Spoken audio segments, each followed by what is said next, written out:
going to get our meeting started today.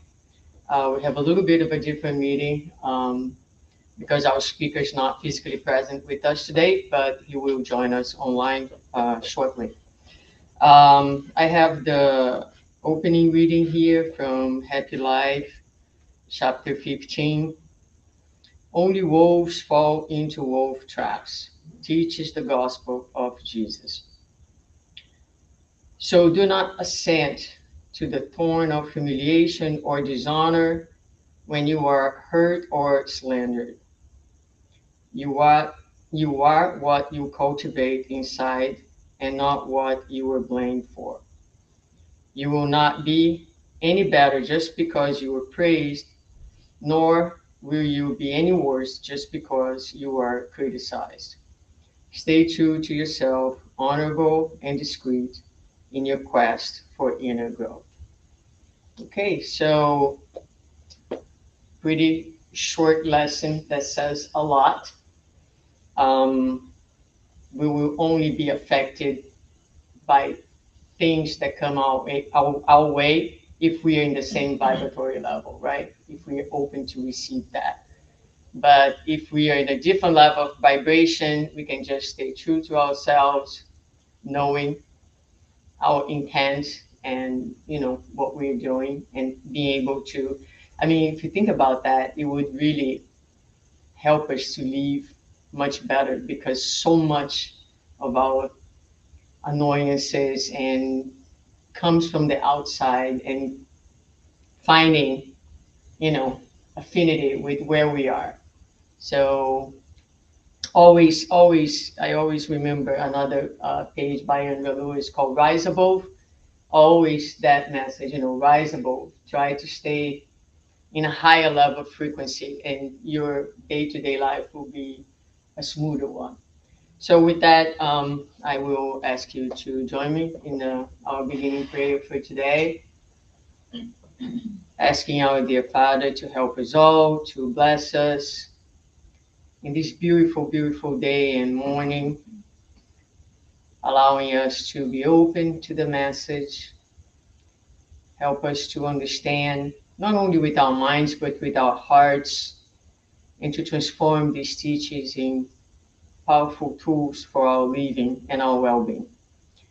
We ask the good spirits to bless our speaker for today, our friend Marcelo, so that he can deliver with clarity and love the message for today.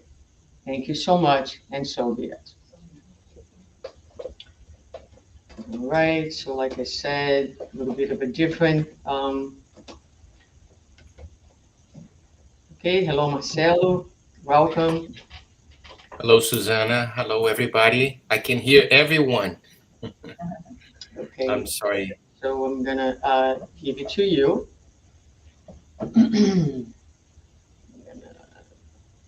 Can you guys hear me well?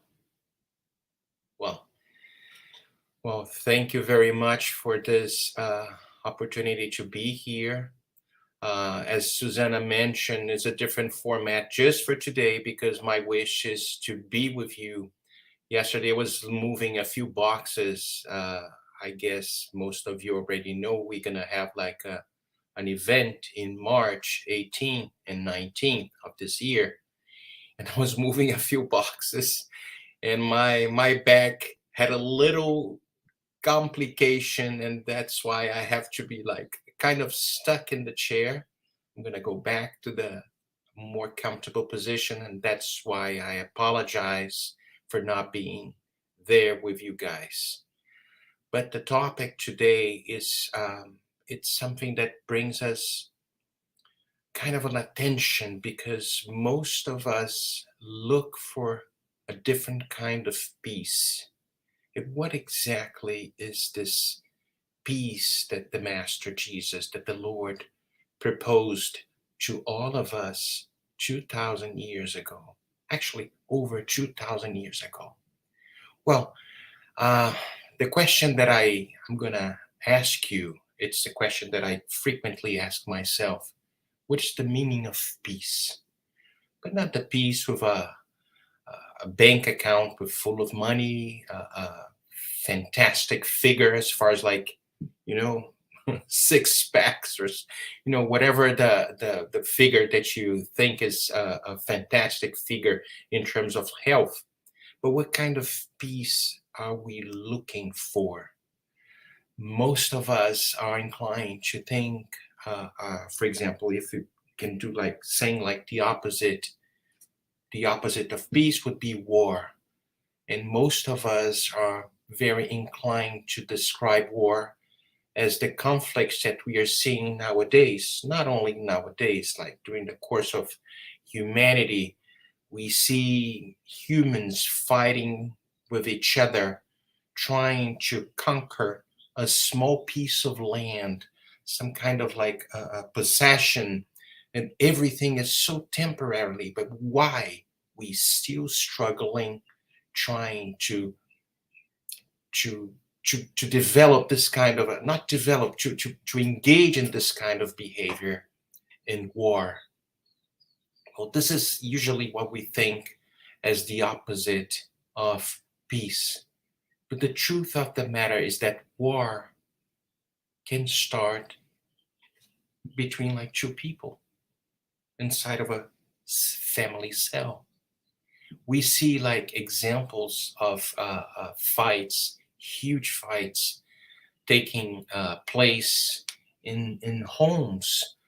I was reading this morning, actually it was yesterday. I have here American Foundation for Suicide Prevention. I have here my cell my the news. I was reading the suicide statistics, and I saw that the numbers jumped here in United States in such a way. And it was like thinking, oh my God, what kind of battles, what kind of lack of peace these people taking their lives, trying to escape from a reality that they're probably facing. And I know there's a lot of conflicts, a lot of circumstances that I'm not going to describe because it goes through a range, a infinite range of problems. And I was trying to think like what kind of internal wars, battles these humans, brothers and sisters, are facing when they think about like changing, taking their lives. We came from a moment in our world where not very long ago, the pandemic forced us to be kind of isolated from each other. And we were all invited to observe the aspect of developing peace, a different kind of peace inside of this four walls that we call home. How did we manage it? How did we relate to one another in those times? How did we feel having to stay most of the time with our loved ones? There's one passage that I like it very much, and I have it over here with me. It's on the Gospel of John 8, verse from 1 to 11. I have here in the Gospel according to Spiritism. It's right over here. Well, the scenario, it's most of you already know. So the scribes and the Pharisees brought a woman caught in adultery and made her stand in right there in the public square. And they said to Jesus, they asked Jesus, Master, this woman was caught in the act of adultery.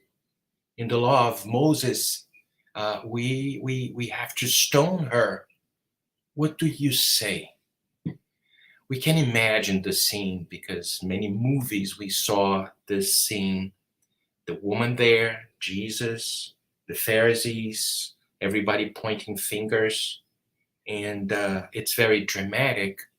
In the law of Moses, we know is harsh, is punitive, and includes, as you all know, capital punishment, very, very different from the law proposes by Jesus, based entirely on education, and it's full of compassion.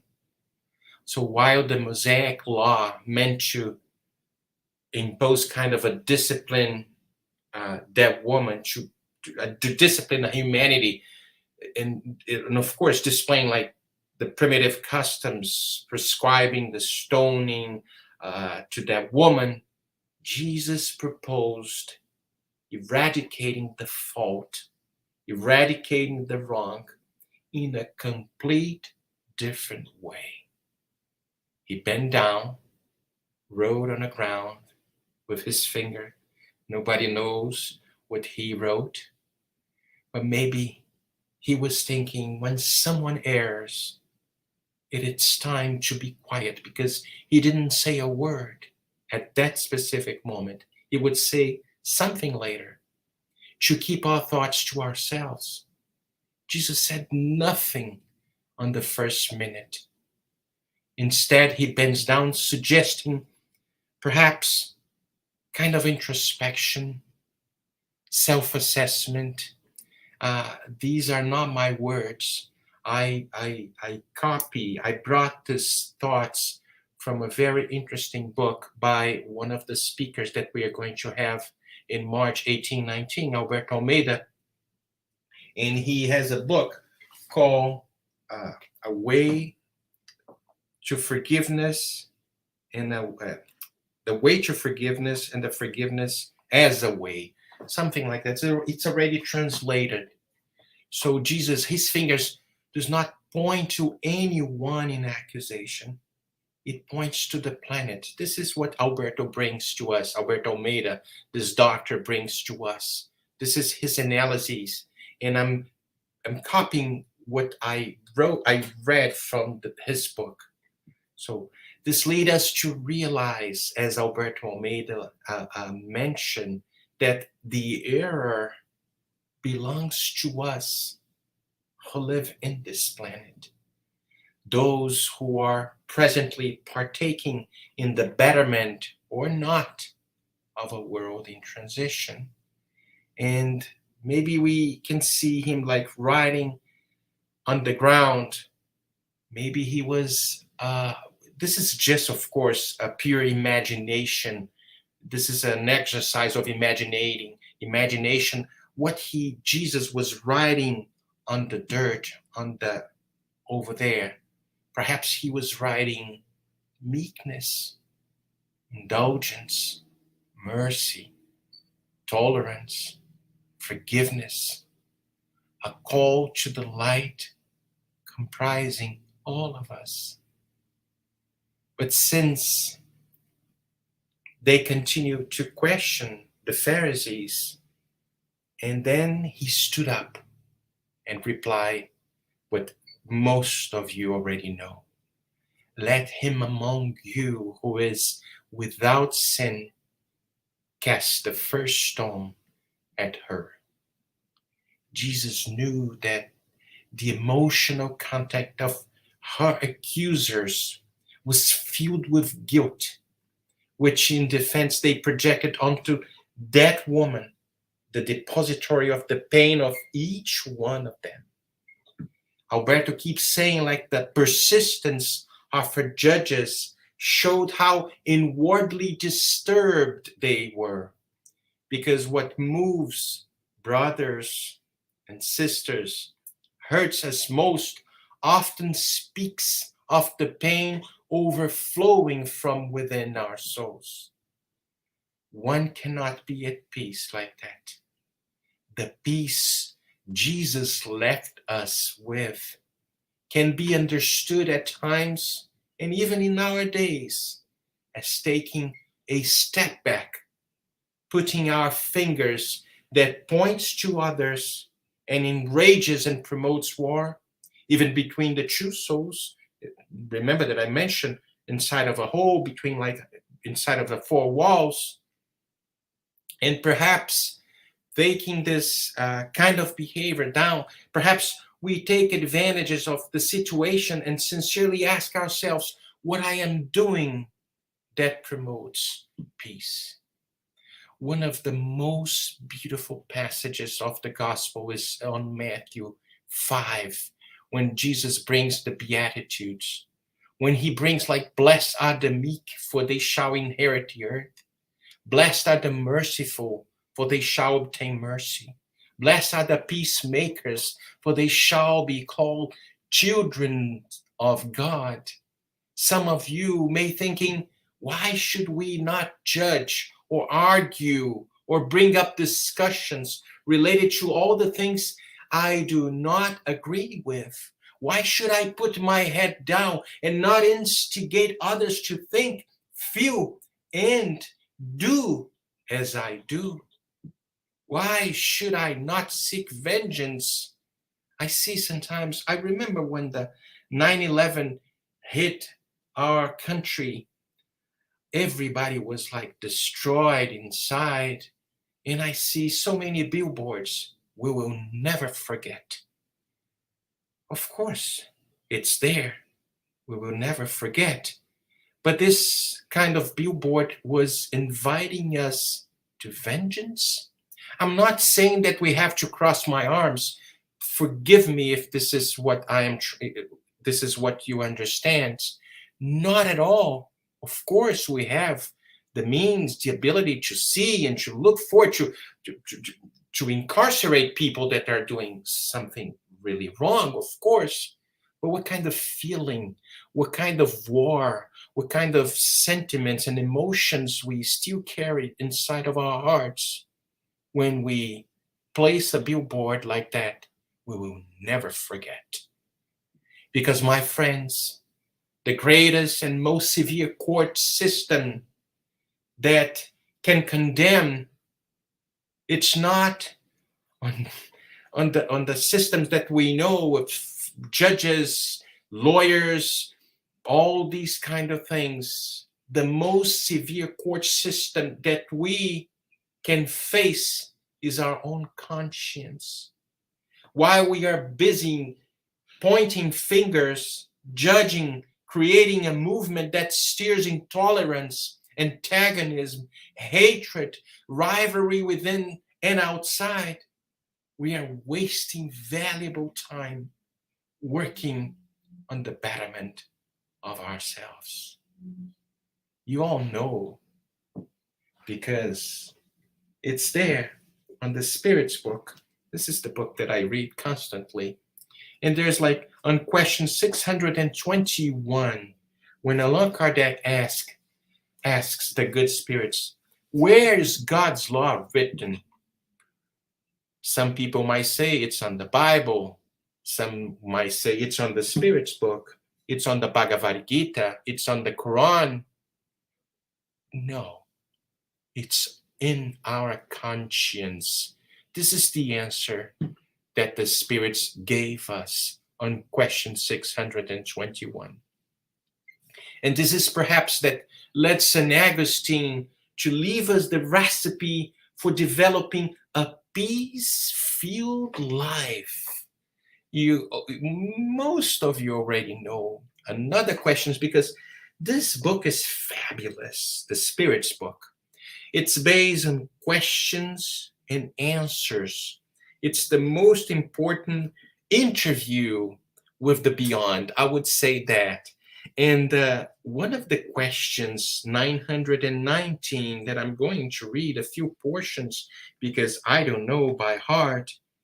He says, like, when Allan Kardec, what is the most effective means for improving ourselves in this life and for resisting the draw of evil? And the answer is, a sage of antiquity has told you, know thyself. If you go a little further on the question 919a, we will see Kardec keep asking. Let me get it for you, just one moment. Here it is. We comprehend all the wisdom of that maxim, but the difficulty is precisely in knowing ourselves. By what means can we do so? And St. Augustine answered back to Allan Kardec's question. Do what I used to do when I was living on earth. At the end of each day, I examined my conscience, reviewed what I had done, and asked myself whether or not I had failed to fulfill some duty and whether or not anyone might have had reason to complain about me. It was thus that I arrived at knowing myself and at seeing what there was in me that needed to be reformed. And St. Augustine keep answering Kardec, those who every night would recall all their actions during the day and would ask themselves what good or wrong they have done, praying to God and their guardian angel to enlighten them, would acquire great strength for self improvement because, believe me, God will assist them.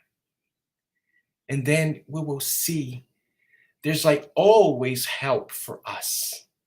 Always, if we can access all these good spirits, they're always around us if we vibrate in the same level. Of course, we have conflicts. Of course, we have problems. Of course, we have obstacles that we need to overcome. But little by little, maybe embarking in this movement, trying to have this habit of at the end of the day making an examination of our conscience, trying to put ourselves in the shoes of the other one, we might be maybe in the different position, not pointing fingers as we used to point fingers, because each and every one of us has a different background. Since we believe in reincarnation, not everyone has the same age as far as like immortal spirits. We have a baggage. We went through different circumstances in life. We are going to react. We are going to act in a different way. Of course, that's why being incarnated in this earth, in this world of trials and expiation, it's so important because we are going to face with something adverse, different, distinct of us. It's very easy to be a saint among saints. It's very easy to be calm among calm people, patient people. Of course, the great challenge is, despite the exterior, inside of my soul, I have peace. This is the peace that Jesus was proposing to all of us. And this is actually the ultimate goal of the human soul, facing the adversities, the obstacles, the differences in characters, because we are exposed to different characters in our world. We learn to have patience. We learn to be more tolerant. We learn to be more charitable, forgiving much more the offenses. There's another portion that I love it very much. It's in the Gospel of Matthew, also chapter 5. And we're going to see this in this book, The Gospel According to Spiritism. You see, like more like doing advertising of this literature, because this is something that gives me so much peace in moments of distress. Trying to calm down, reading a page.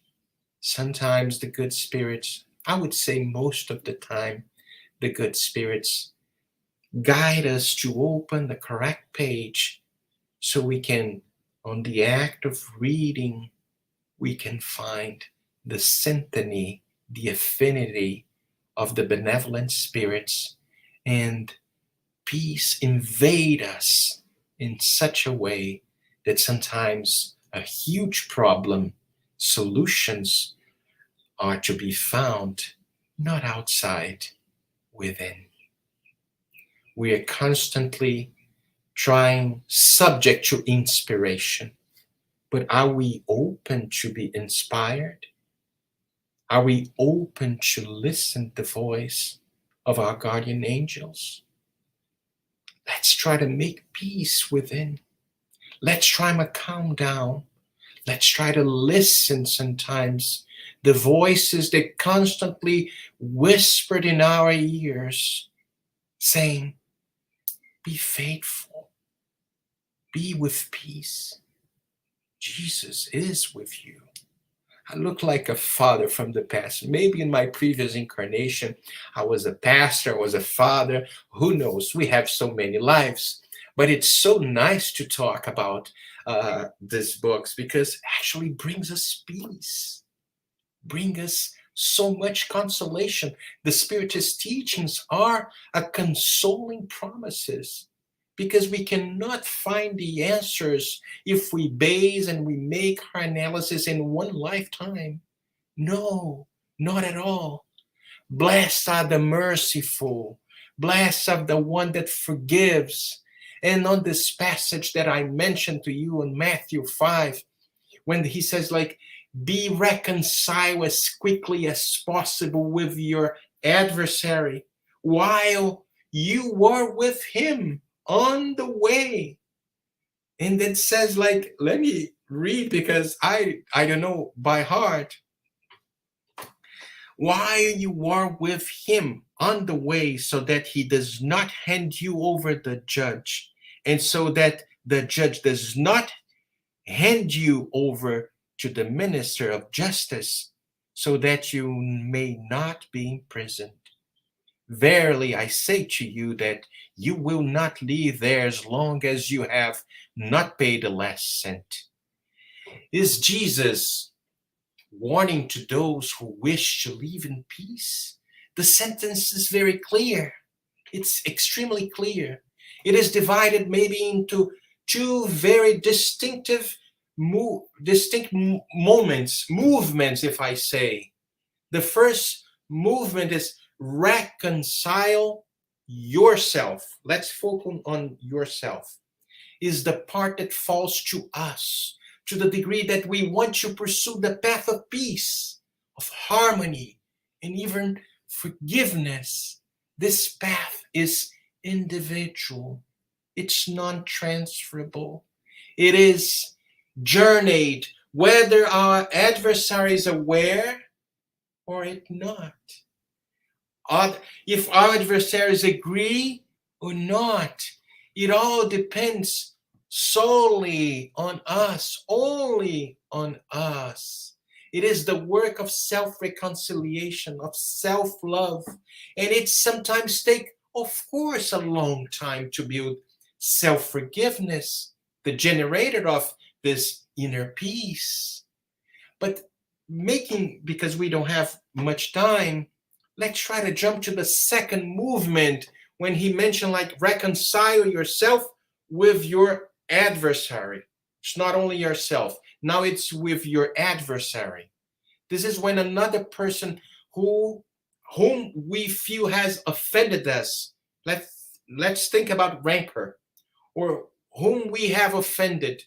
Let's think about remorse sometimes. Let's go to for example, imagine a scene that each and every one of you have faced of a circumstances like that. The adversary, and we mentioned about, like, the diversity, the multiplicity of characters that we face in our lives, because this is a planet of trial and expiations. We are subject to the diverse, to the different. The adversary may be sometimes of course, could be a spouse, a father, a mother, a son, a family member, sometimes a business partner, a neighbor, sometimes a country. This is the movement when our relationship with our adversary comes into play. That is a moment of a contact with him, of her, often taking place in many different reincarnations. So if both parties are amenable to, to an alliance, to an accord, then the journey of forgiveness, while you are on the road with him, as mentioned on Gospel Matthew 5, as it just mentioned, will take place until the ties of suffering are undone, with the dissolution of heart and the reestablishment of the bonds of harmony and peace. So if the other protagonist rejects the meeting and avoids contact because is not yet receptive or to this kind of reconciliation, let us be the one whose conscience is at peace.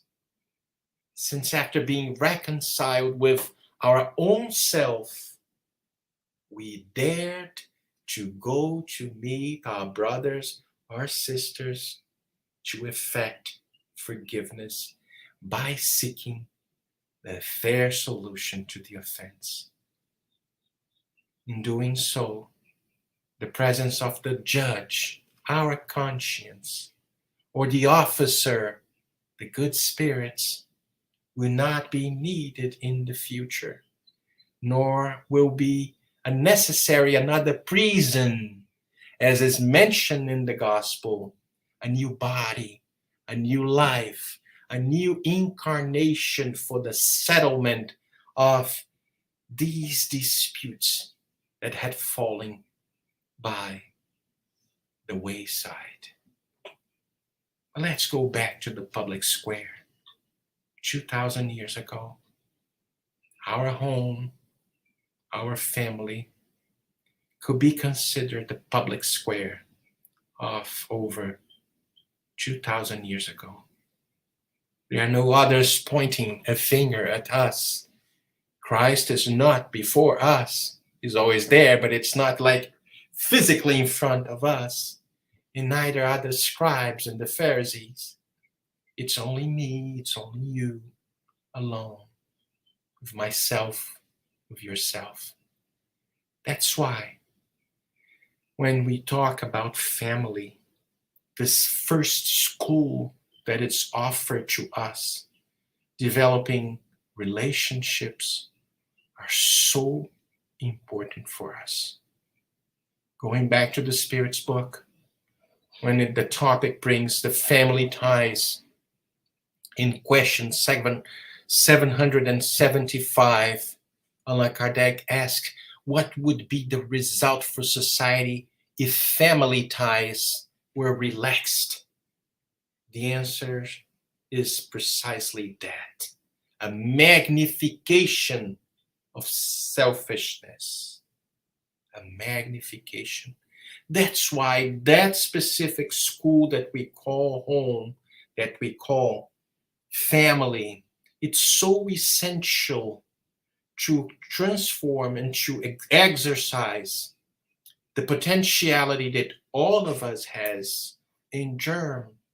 So then one day this all potentiality can flourish and acquire a peace that was proposed by Jesus over 2,000 years ago.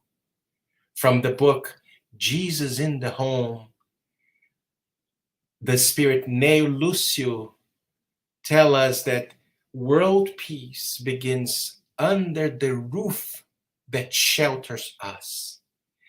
If we cannot, these are the words of Neo Lucio, if we cannot learn to live in peace within four walls, how can nations expect to coexist in harmony? If we cannot love the brother or sisters right next to us and who is involved with us in our daily struggle, how can we revere the eternal Father, God, who seems so far away? This is the question that I constantly ask myself. There's another book. I have several books over here with me. The book is Our Daily Bread. Here it is on chapter 65. Please allow me to read this beautiful passage. This was psychographed by the Spirit Emmanuel and dictated by the Spirit Emmanuel and psychographed by the medium Francisco Candido Xavier. We have this book on our library. I believe we have, in case people wanted to buy. And on lesson 65, Emmanuel brings the title of the message, Let Us Be at Peace. And there is one letter that Paul sent to the Thessalonian, the first letter that he sent to the Thessalonian. It brings like, live in peace with one another. And that's the explanation that Emmanuel brings to this letter from Paul to the community called Thessalonia. If it is impossible to live in a climate of perfect peace due to the ignorance and hostility that dominate the human pathway, it is logical for disciples to seek inner serenity when faced with the conflicts that seek to envelop them at every moment. Each incarnate mind is an extensive center of spiritual government, subordinate for the time being to appropriate limitations, while served by various abilities expressed in the senses and perceptions. Once all the individual power centers become self-controlled and are geared toward the real good, then wars will be banished from the planet. To achieve this, however, those of humankind's brothers and sisters who are older in experience and knowledge must learn to live in peace with one another. Educating the sight, hearing, taste, and impulses represents the primordial foundation for constructive peacefulness. We usually hear, see, and feel according to our inclinations and not according to what is real. We interpret certain pieces of information according to our inner disharmony rather than the good intentions in which they were initially sent. We observe situations and events with the light of darkness that infuses our mind. We feel with the reflection or chaos we have instilled in our own understanding. For this reason, serenity must envelop our steps as much as possible as we face the conflicts that surround us in our present circumstance. Without calmness, it is impossible to discern and to work for the good. Without peace inside of us, we will never reach the realms of true peace. This message, it's extremely impactful and invite us to think in a different way. Invite us to dive inside ourselves and to propose a new kind of movement. Since we have knowledge of the Spiritist teachings, we know that we have many lives. We know that we are maybe experiencing the results of a past not very happy. Forced, maybe it's not the way, because maybe I can use this word and I think you guys will understand.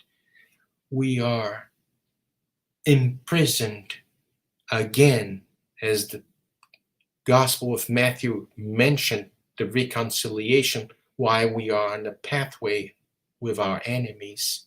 We are imprisoned again in this new life so we can again try to learn not to point fingers, but to be more tolerant, to be more patient, to be more charitable. Because in fact, we are a project of God waiting to be flourishing, awaiting for the flourishment of the sublime potentials that we have inside of each and every one of us. Finding a different kind of peace, a peace that will reside inside of our hearts, despite the conditions that we face outside a huge hurricane, problems for all kinds of nature, but inside of my heart, I'll have, I will build the peace that Christ has proposed to all of us over 2,000 years ago, and He's still proposing us to pursue this happiness, this moment of self encounter with ourselves. And one day, as a beautiful spirit called St. Francis of Assisi over 800 years ago mentioned in the mountains of the Umbria, right in the middle of Italy, asking, Lord, make me an instrument of your peace. Thank you very much for the opportunity to share with you. And once again, I am apologizing for not being there with you. Thank you so much.